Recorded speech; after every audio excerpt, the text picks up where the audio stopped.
senior in high school, and the circuit overseer, which is a traveling minister, advised me that it's best for you to quit school and go into full-time pioneer work because the world is going to end in 1975. And we felt so strongly about the imminent approach of 1975 and that this whole system was coming to an end that we sold our home in Lower Michigan, moved north, built a Kingdom Hall, and there we intended to live out those few remaining years, having saved just enough money to go a few years beyond 1975. And so it was a great disappointment and distress when this event that the Watchtower had prophesied did not materialize. I wanted to get married, I wanted to have children, but because the end was so close, when Fred and I got married, we decided that we would postpone having children. So I believe we sacrificed a lot within the organization. Well, when the end of the world didn't come in 1975, and that prophecy of the Watchtower failed,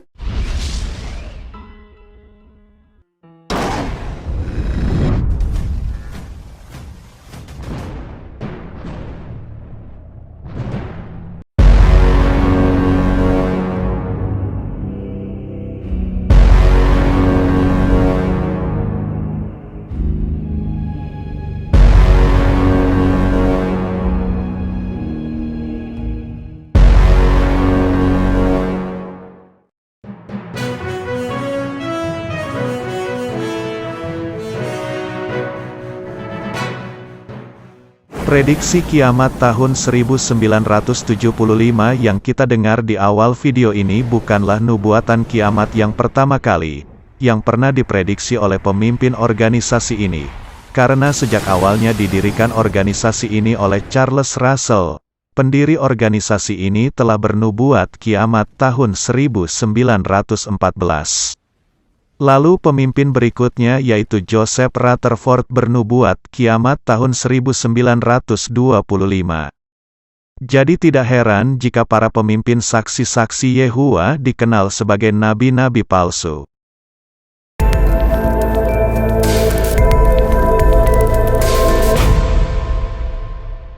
Saksi-saksi Yehova, karena sangat merindukan kedatangan Kristus yang kedua, telah menunjuk kepada suatu tanggal yang ternyata tidak benar.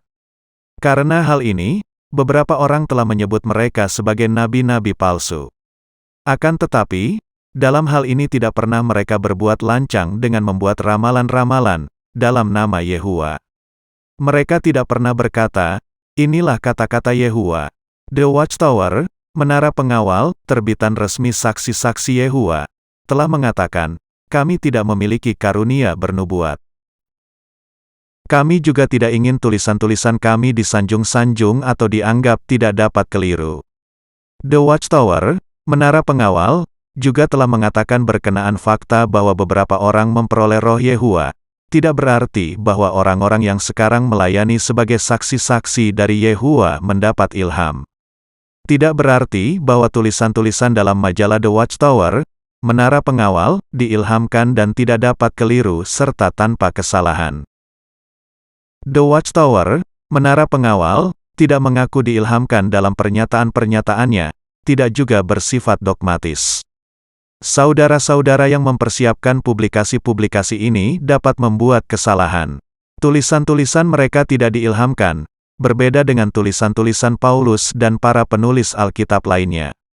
Dan juga, kadang-kadang, seraya pengertian menjadi bertambah jelas dipandang perlu untuk mengoreksi pandangan-pandangan tertentu.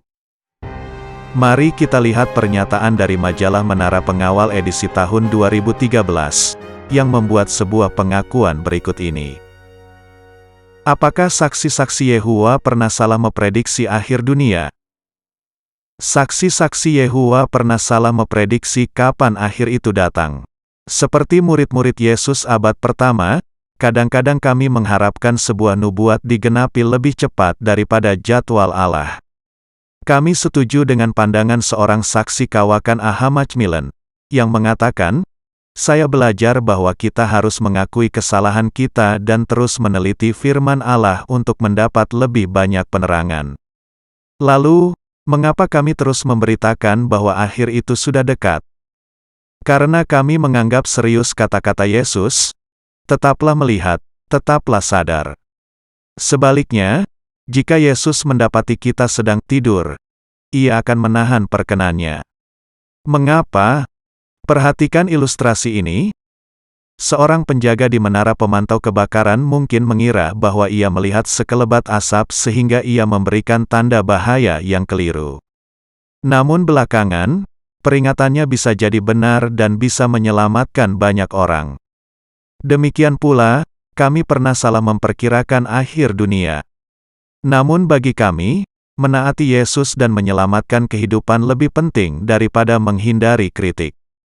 Perintah Yesus untuk memberikan kesaksian yang saksama, mendesak kami untuk memperingatkan orang-orang tentang akhir itu.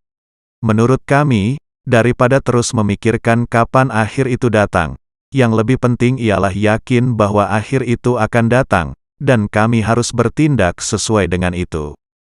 Kami menganggap serius Habakuk pasal 2 ayat 3, yang mengatakan, bahkan jika akhir itu tertunda, menurut perkiraan kita, tetaplah menantikannya, sebab ia pasti akan menjadi kenyataan. Ia tidak akan terlambat.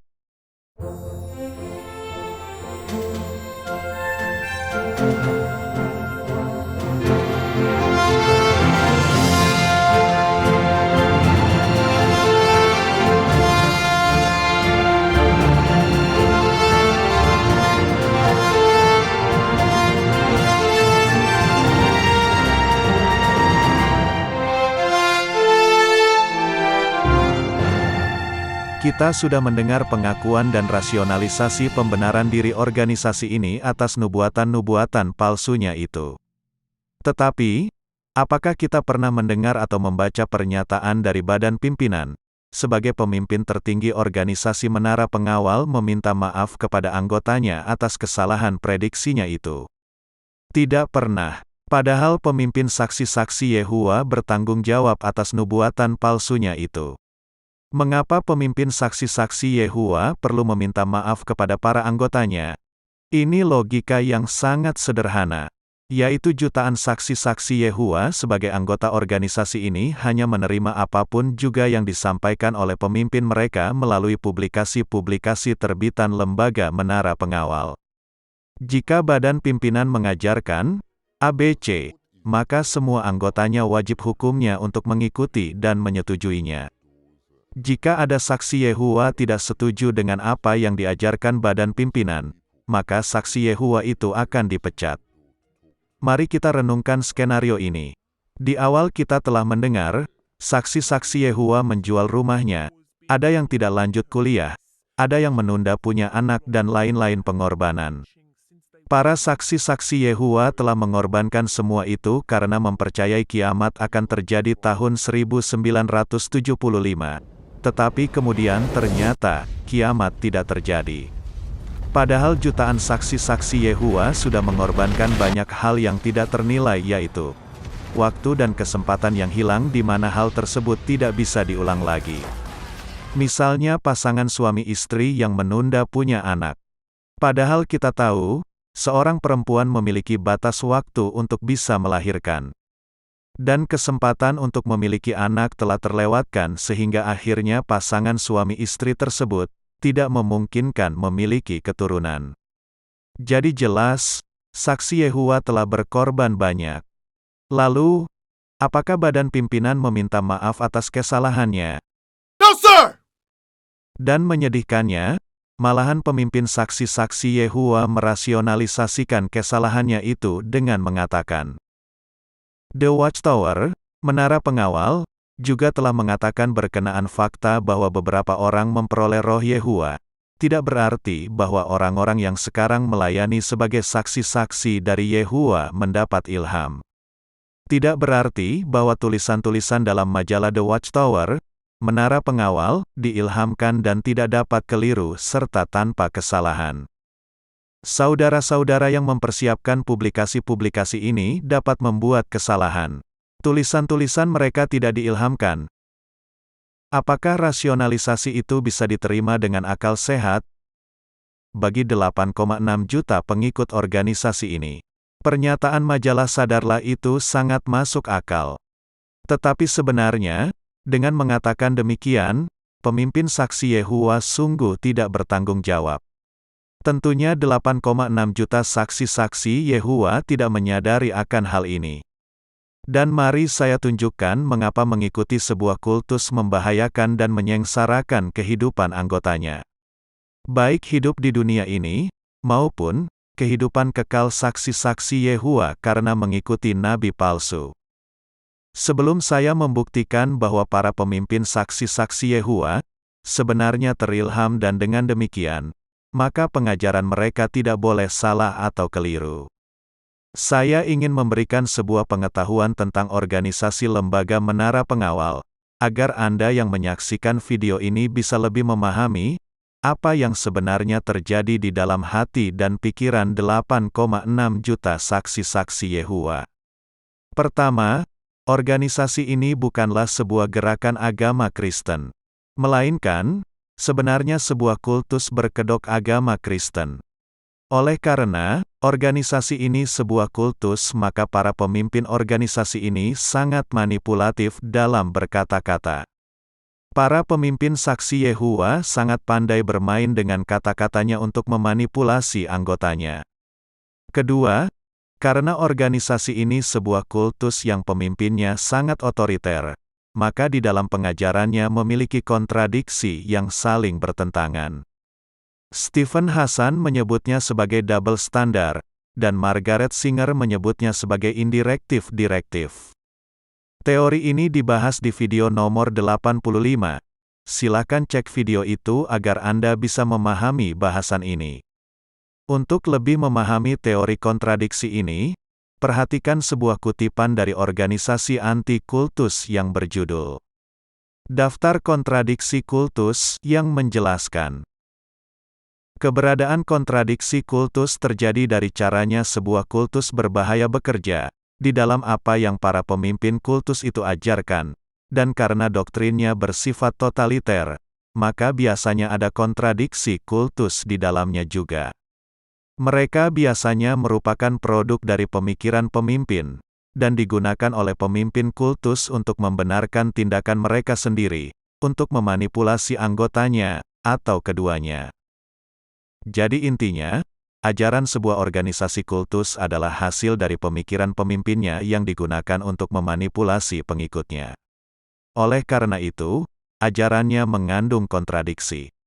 Agar Anda bisa memahami apa yang dimaksud dengan kontradiksi dalam ajaran kultus, kita bisa lihat dari contoh kasus rasionalisasi pembenaran diri yang baru saja kita dengar. Pertama, pernyataan secara eksplisit, yaitu pemimpin saksi Yehova mengatakan secara jelas kepada kita bahwa publikasi yang mereka terbitan itu tidak terilham. Oleh karena itu, pengajarannya bisa salah. Nah, semua saksi-saksi Yehova sungguh tulus mempercayai pernyataan itu karena memang pemimpin mereka mengatakannya demikian secara eksplisit. Kedua, pernyataan implisit, yaitu pernyataan yang sebenarnya bertentangan dengan pernyataan eksplisit.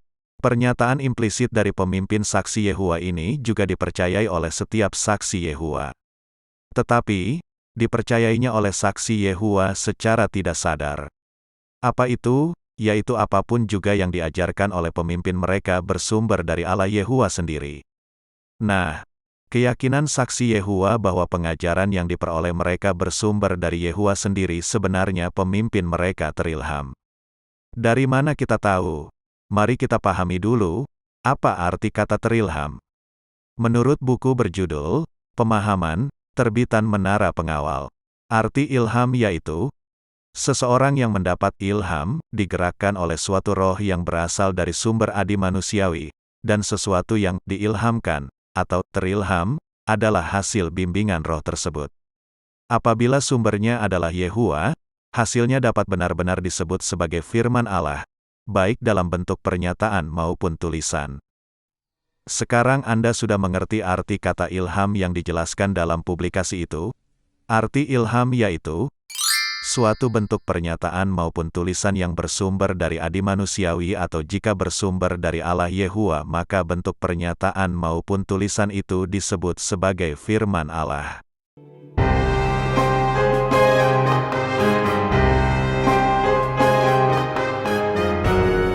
Sekarang budak yang setia dipercayakan untuk memberikan makanan rohani kepada umat Allah yang jumlahnya jutaan orang. Mereka percaya sepenuhnya bahwa Yehuwa akan membimbing mereka dengan kuasa kudus. Bagaimana budak yang setia dan bijaksana bisa menyediakan makanan rohani yang berharga? Aku akan membuatmu mengerti dan menunjukkan kemana kamu harus berjalan, kata Yehuwa di Mazmur 32 ayat 8. Sekarang, Yehuwa menyediakan petunjuk kepada budak yang setia melalui Yesus. Yesus menyediakan petunjuk bagi umat Allah melalui budak yang setia dan bijaksana.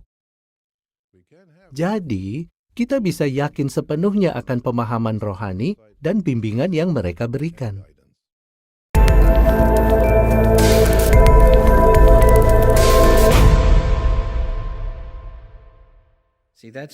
Nah, apa yang terjadi di abad pertama terjadi juga dewasa ini.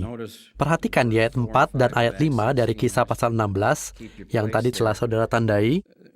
Ketika pengawas wilayah berkunjung membawa informasi dari budak yang setia, ketika panitia cabang rapat untuk membahas masalah dengan mengikuti pedoman, apa hasilnya?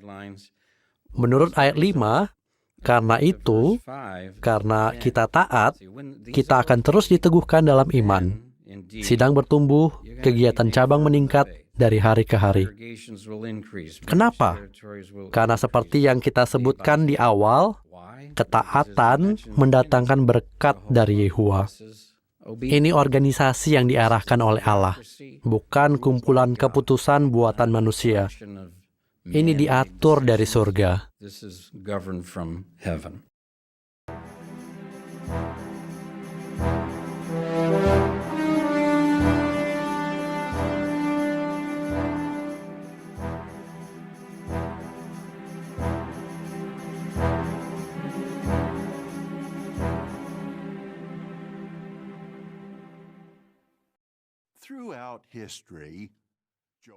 Sepanjang sejarah, Yehuwa selalu menyediakan makanan rohani untuk umatnya.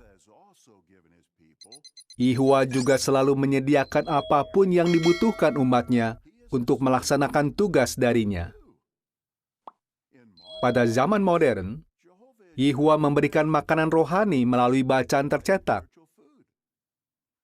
Tapi belakangan ini, Yehuwa mulai menyediakannya secara elektronik.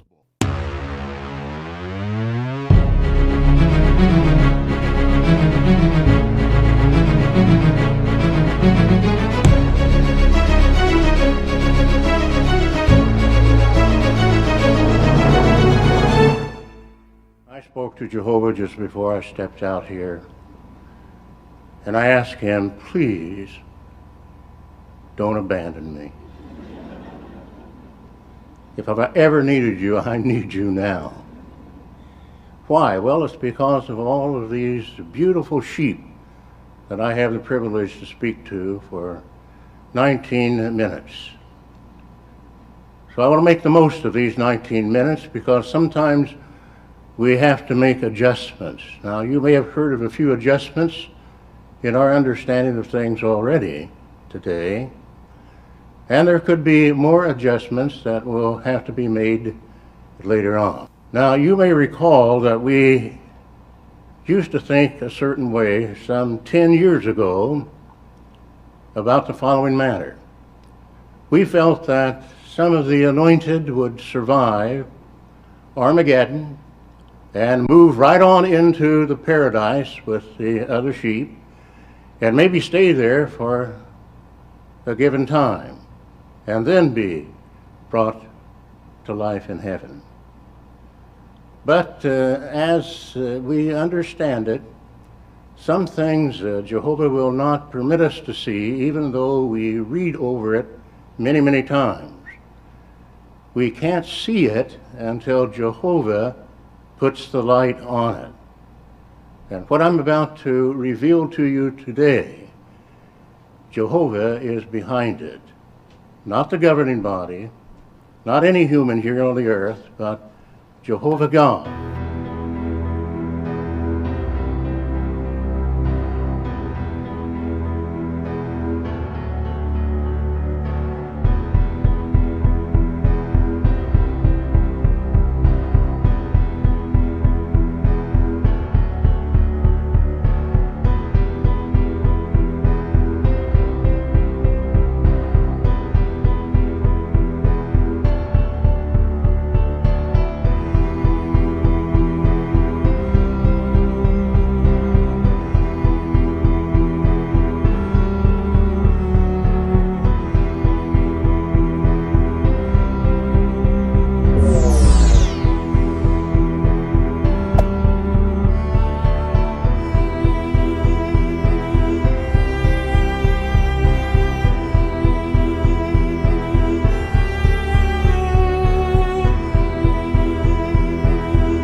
Apakah soal kecil jika kita keliru memahami sesuatu? Seorang gadis kecil melihat asap keluar dari cerobong pabrik, dan asap itu membesar bagai awan. Dia menyimpulkan bahwa pabrik itulah yang membuat awan. Pemahaman anak itu salah, tapi itu soal kecil, dan kita dibuatnya tersenyum. Namun, ada pemahaman keliru yang berbahaya. Misalnya, salah memahami cara pemakaian obat. Keliru memahami hal rohani akibatnya lebih serius lagi. Misalnya, ada yang keliru memahami ajaran Yesus. Bukannya menggali lebih dalam, mereka menolak setiap ajaran Yesus. Sungguh merugikan.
Apalagi sebagai penatua atau di sidang, sebaiknya saudara tidak hanya meminta Yehua untuk membantu saudara memahaminya, namun juga untuk menaati keputusan tersebut.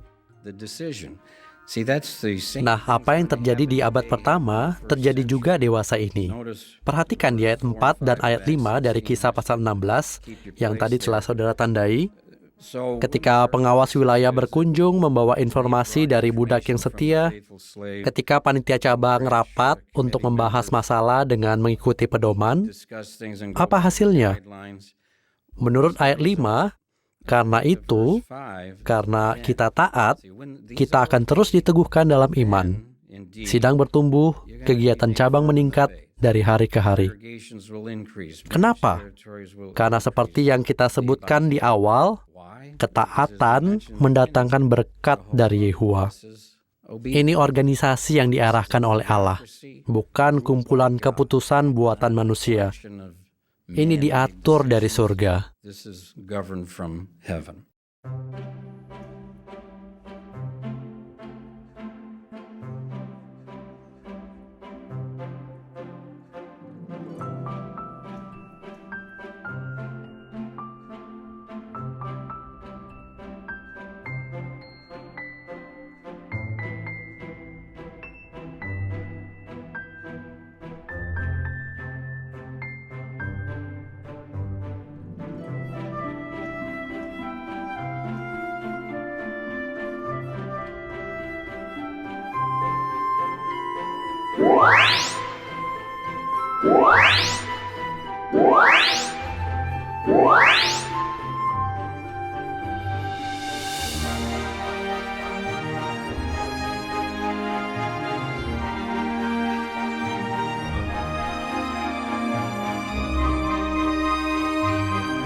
Mari kita lihat pernyataan dari publikasi terbitan Menara Pengawal. Tidak, bertukar sebagai pikiran. sebuah kultus Berikut berkedok ini yang agama mengatakan, Kristen, maka kepemimpinan organisasi Saksi Yehua dijalankan secara otoriter.